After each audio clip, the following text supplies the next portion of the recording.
city life. After years of constant hustle and bustle, we dreamed of peace. Now, here we were, surrounded by fresh air, birds chirping, and the gentle rustling of leaves. It was everything we had hoped for. "This is perfect," I said, looking around at our new home, a small house at the edge of a field, surrounded by trees. The quiet was overwhelming after the city's noise. Ethan was clearly happy, grinning as he looked at the house. "We're going to love it here," he said. I smiled, but as I stood there, a small feeling of unease lingered in the back of my mind. Everything seemed perfect, yet there was something I couldn't shake. Maybe it was just the change, the move. I pushed it aside and focused on Ethan's excitement. It was hard to believe we were finally here, ready for a fresh start. Ethan's joy was contagious, and I wanted to feel the same way. The quiet felt good. The calm felt good. But still, that little voice in my head wouldn't quiet. I watched Ethan unpack the car, his face filled with happiness.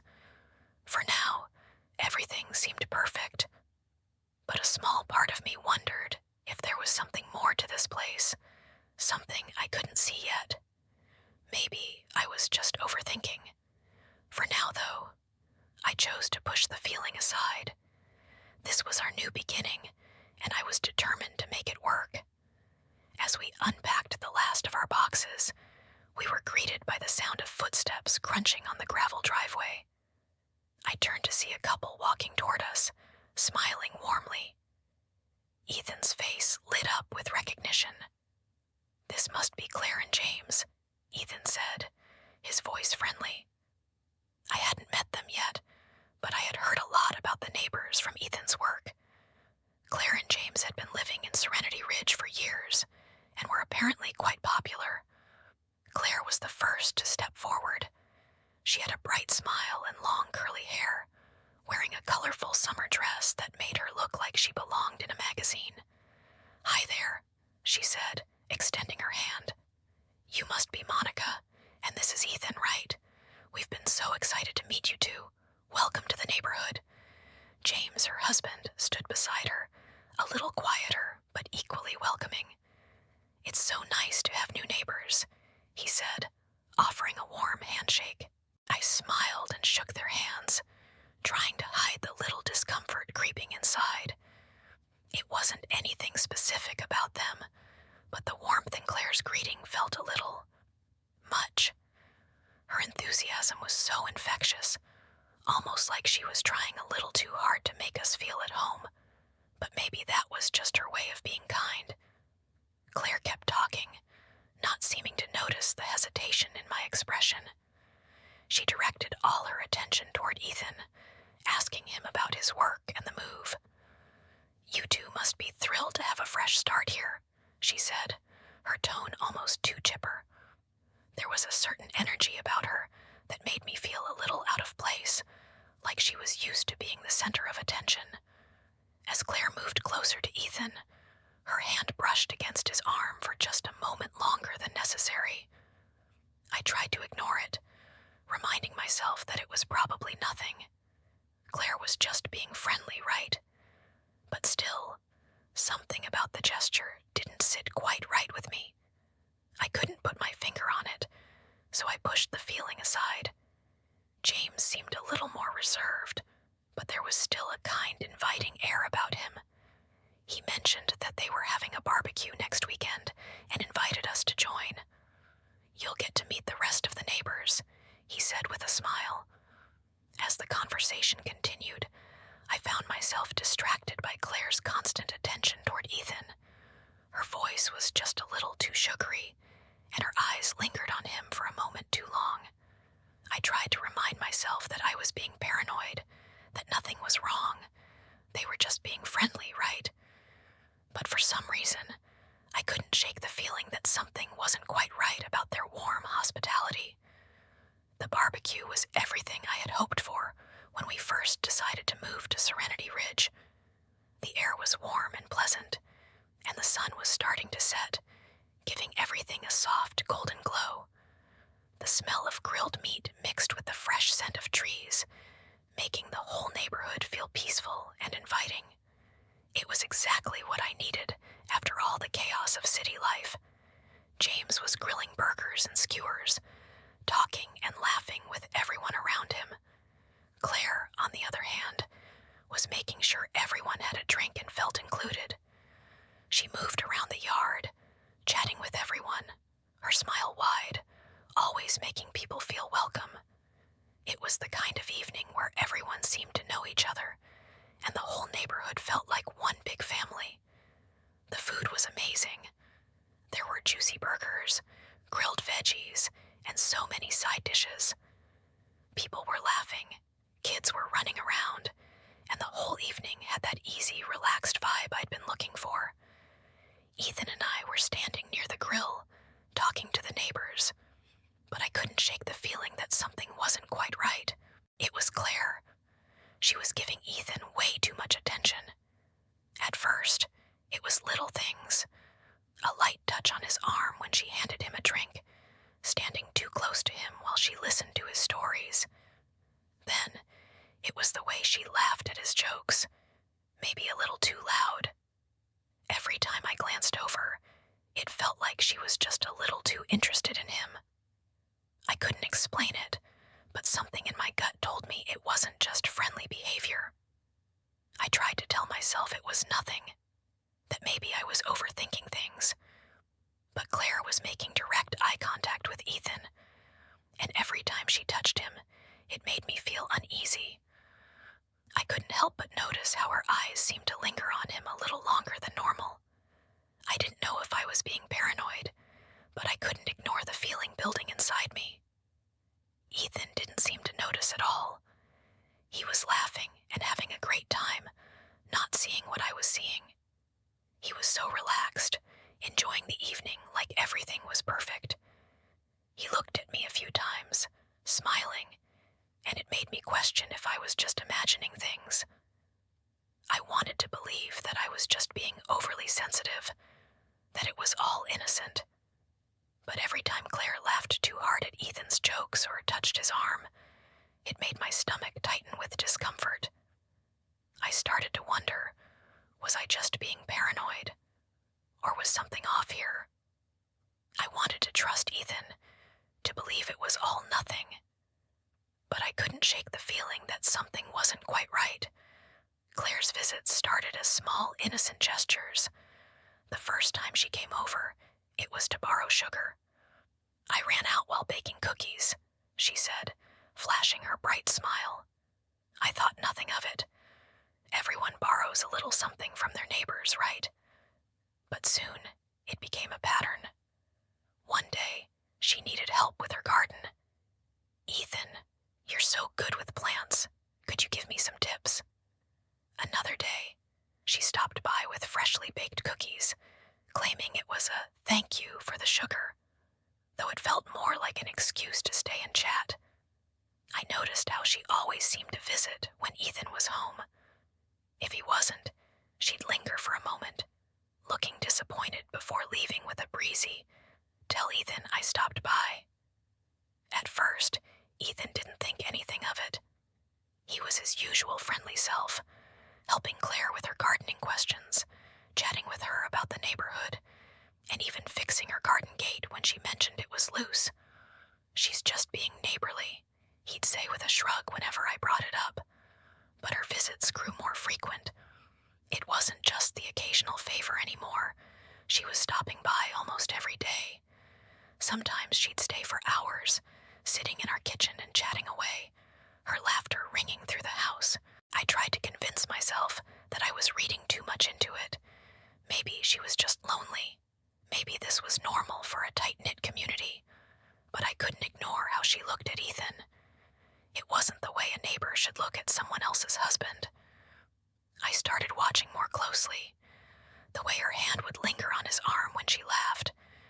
The way she leaned in just a little too much when she talked to him. It wasn't obvious, at least not to Ethan.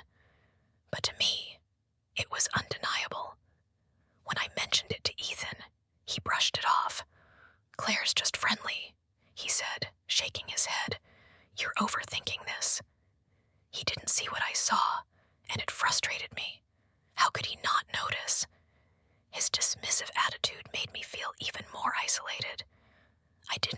push him away by seeming jealous or unreasonable, but I couldn't ignore the unease growing inside me.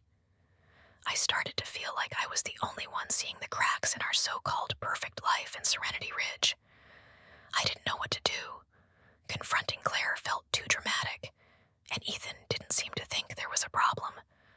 But every time she stopped by, I couldn't help but wonder, was I being paranoid, or was there something more to her frequent visits?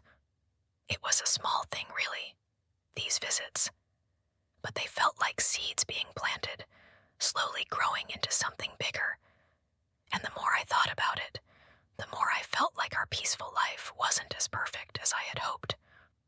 Something was changing, and I wasn't sure if it was just me, or if our new life in Serenity Ridge was starting to unravel. It started with small things.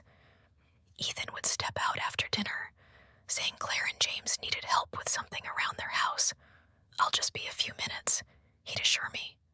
At first, I didn't think much of it. We were new to the neighborhood, and helping out seemed like the neighborly thing to do. But those few minutes started stretching longer. One evening, Ethan came back 2 hours later, his shirt smudged with dirt. "What took so long?" I asked, trying to keep my voice light. "Oh, James's lawnmower broke, and they needed help getting it fixed," he replied, casually brushing it off. "You know how I like tinkering with machines." I nodded, but something felt off. It wasn't just the time, it was the frequency.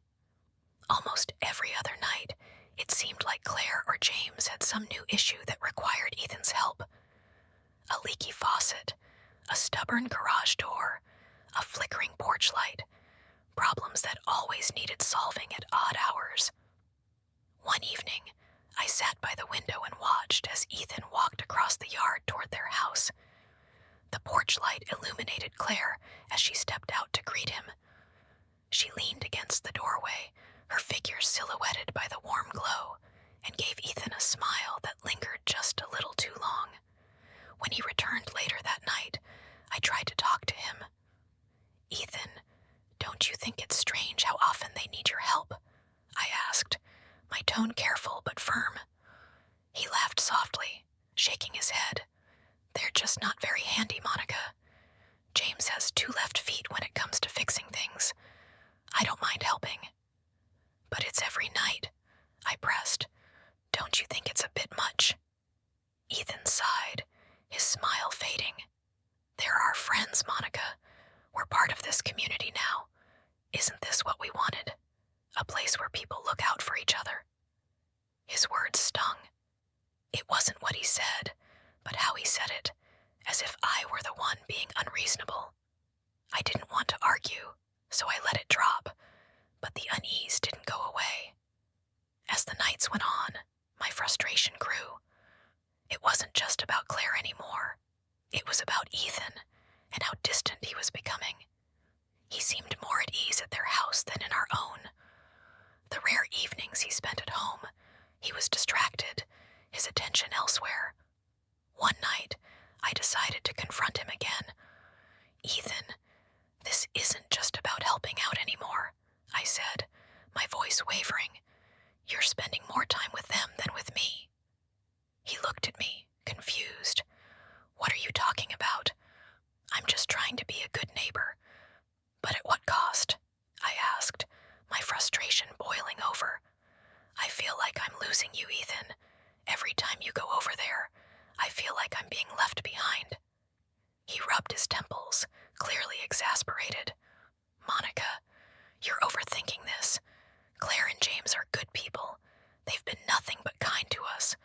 Why can't you see that?" "Because it's not just kindness," I snapped, the words tumbling out before I could stop them. "Claire, she's too comfortable around you, and you don't even notice it." Ethan's face hardened. "That's ridiculous," he said, his tone colder than I'd ever heard it. "You're imagining things." The conversation ended there, leaving a heavy silence between us. I lay awake that night, staring at the ceiling, while Ethan slept soundly beside me. The next morning,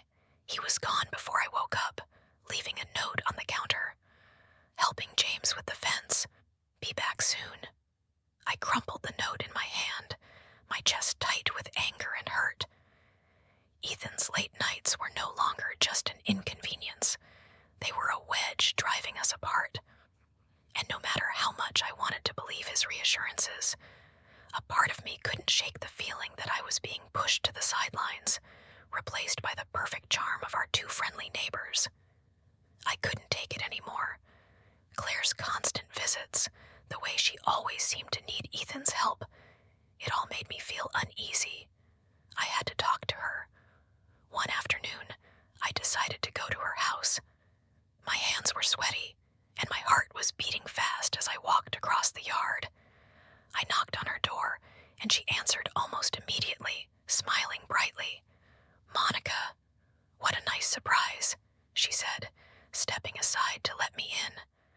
I forced a smile and said, "I thought we should talk." "Of course. Come in," she replied, waving me toward the living room. "Can I get you some tea?" "No, thank you," I said, sitting down on the couch. My fingers twisted nervously in my lap as I tried to think of how to start. Claire sat across from me, looking perfectly calm and friendly. "I've noticed you've been spending a lot of time with Ethan," I said, trying to keep my voice steady. "It's starting to make me feel uncomfortable." Her eyes widened and she let out a small laugh. "Oh, Monica, I'm so sorry if it came across that way. Ethan's been such a big help with things James and I can't manage. He's just so kind." Her voice was so soft and reassuring that I almost doubted myself. But I couldn't ignore how I felt. "Sometimes it feels like more than just neighborly kindness," I said. Claire tilted her head, her smile never fading. "I would never want to upset you. Ethan is wonderful, and you're lucky to have him. I truly didn't mean anything by it." She reached out and touched my hand gently. "I hope we can move past this. I'd hate for something so small to affect our friendship." Her words sounded sweet, but they left me feeling unsettled. It was as if she was brushing off my concerns, making me feel silly for even bringing them up. As I walked back to my house, my mind raced. Claire had said all the right things, but something didn't sit right. Her charm felt too perfect, too polished. Instead of feeling reassured, I felt even more certain that something wasn't right. Later that evening, Ethan left his phone on the kitchen counter while he stepped outside to take out the trash. I wasn't the type to snoop, but something tugged at me, a nagging feeling I couldn't shake. Before I could stop myself, I picked up his phone and opened the messages. That's when I saw it, a text from Claire. "Thanks again for all your help today. You're amazing. I don't know what I'd do without you." It wasn't outright incriminating, but it felt off. Why was she thanking him like that? And the way she phrased it, it didn't sit right with me. When Ethan came back inside, I held up his phone. "What's this?" I asked, my voice sharper than I intended. He looked at the screen, his expression unreadable. "Oh, that." She was just thanking me for helping her fix their fence earlier. "It's nothing." "Nothing," I repeated, narrowing my eyes. "Why does she need to tell you she can't do without you? That doesn't sound like nothing." Ethan sighed, rubbing the back of his neck. "Monica, you're reading too much into this. She's just being nice. You know how Claire is." But his tone lacked conviction, and the way he avoided my gaze made my stomach twist. "If it's nothing, why do you look so uncomfortable?" I pressed. "I'm not uncomfortable," he snapped, his voice rising. "Why are you making this such a big deal? Don't you trust me?" His defensiveness only made me feel worse. "I don't know, Ethan. Should I?" That question hung in the air like a storm cloud. Ethan didn't answer, and I walked out of the room, my doubts now heavier than ever. After that night, everything changed. I couldn't shake the feeling that something wasn't right between Ethan and Claire. It was like a tiny crack in a window, small at first, but growing larger every time I glanced at it. I found myself watching him more closely. When Claire stopped by, my ears perked up, straining to catch snippets of their conversations. When Ethan laughed at one of her jokes, I felt a sharp pang in my chest. I told myself I was being silly, that there was nothing wrong with being friendly. But my gut said otherwise. I started noticing patterns. Claire seemed to show up at the most convenient times, when Ethan was in the yard or when I wasn't around. And Ethan, he with something.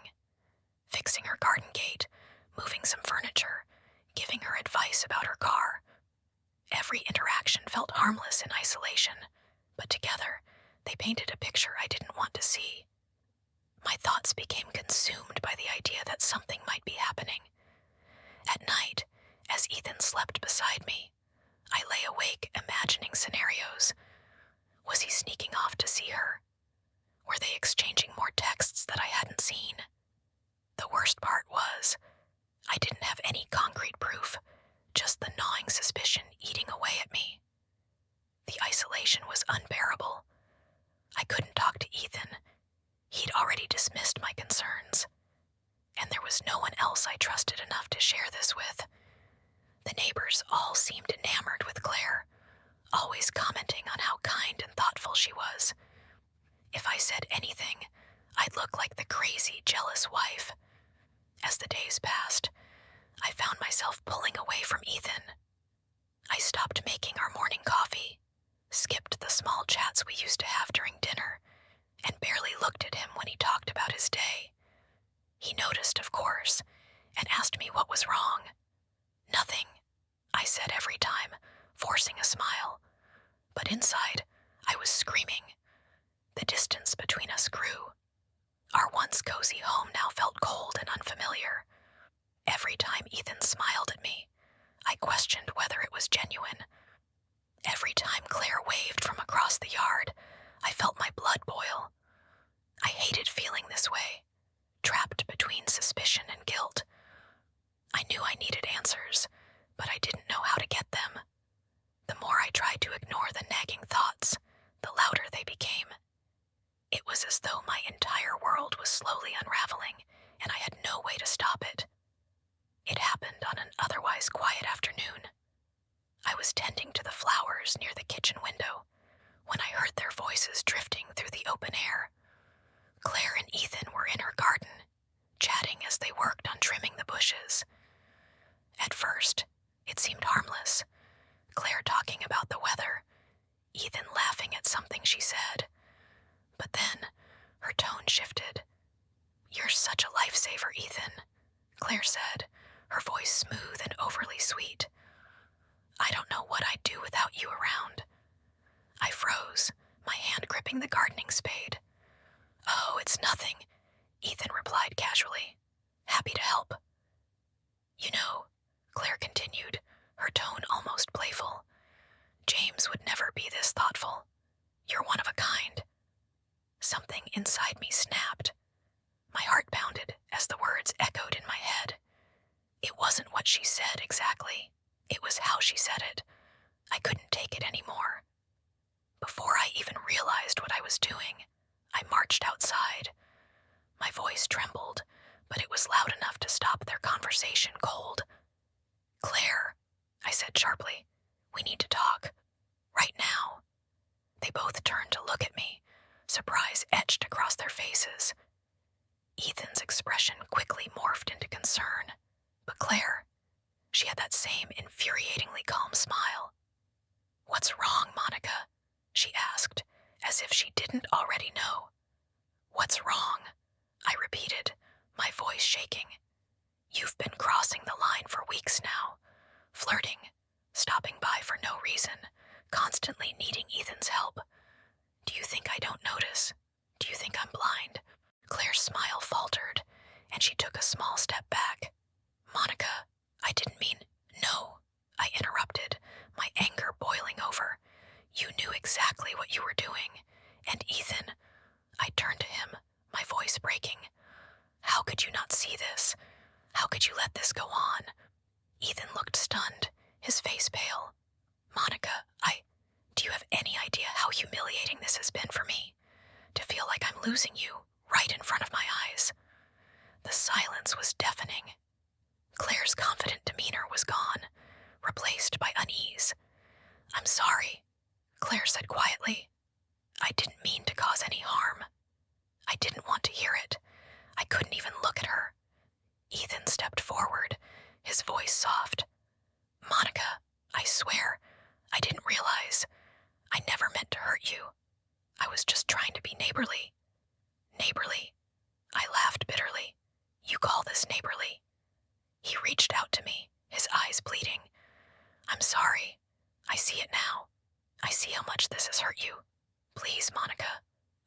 you.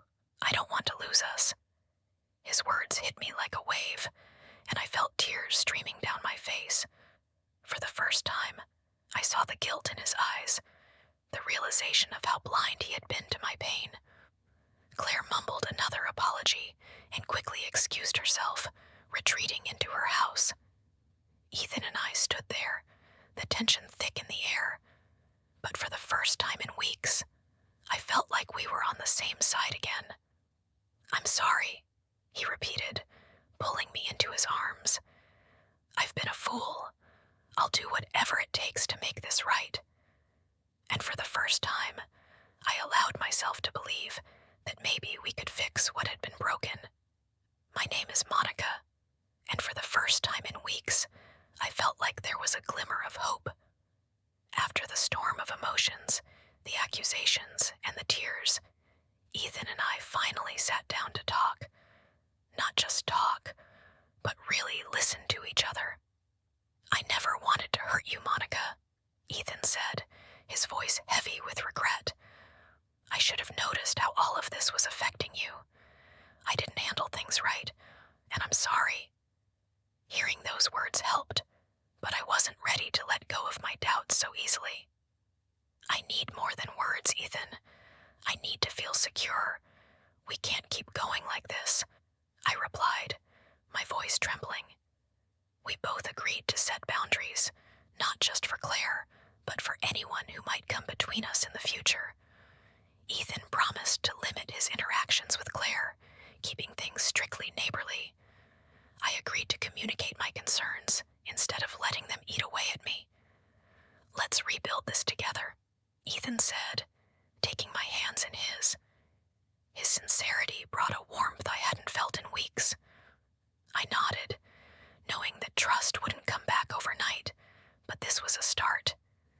As the sun set outside, bathing our living room in a soft orange glow, I felt a cautious optimism.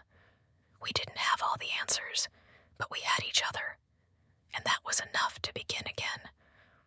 The past few weeks have been a whirlwind, and now, sitting here in the quiet of the evening, I can finally reflect on everything that's happened.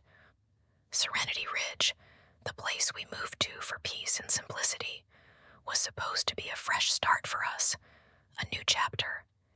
And in many ways, it still is.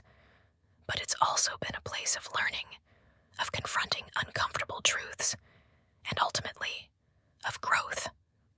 Looking back on everything, the tension with Claire, the late nights, the growing distance between Ethan and me, it's clear now that I allowed my doubts to spiral. At first, I thought I was just being paranoid, overthinking small things, brushing off the unease I felt. But now I see that those feelings weren't just random. They were my intuition trying to tell me something. There were so many moments I could have addressed my concerns directly with Ethan, but I didn't. I let my feelings fester, and in doing so, I began to isolate myself. But finally, when I couldn't hold it in anymore, I confronted both Ethan and Claire. That moment, when I spoke the words I had been holding back for so long, was the hardest, but also the most necessary. It was a turning point. Ethan's apology came with sincerity, and I could see the regret in his eyes. He didn't realize the extent of Claire's behavior, and when he saw how hurt I was, it became clear to him too. We made a promise to each other that day, to be more open, to never let doubts take root in silence again. It wasn't an instant fix. Trust is something that takes time to rebuild, but it was a start.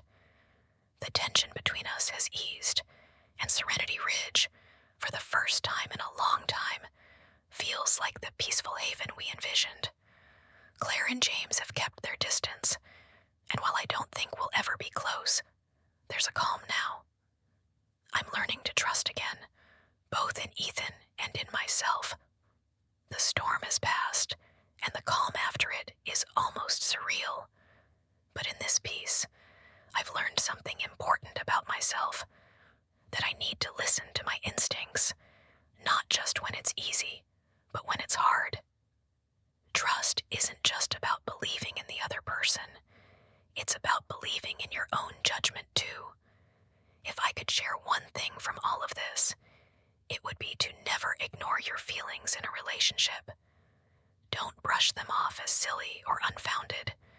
Trust isn't just something you give, it's something you nurture, and it starts with being honest, both with your partner and yourself. As I sit here, watching the sun dip below the horizon, I know that we'll be okay.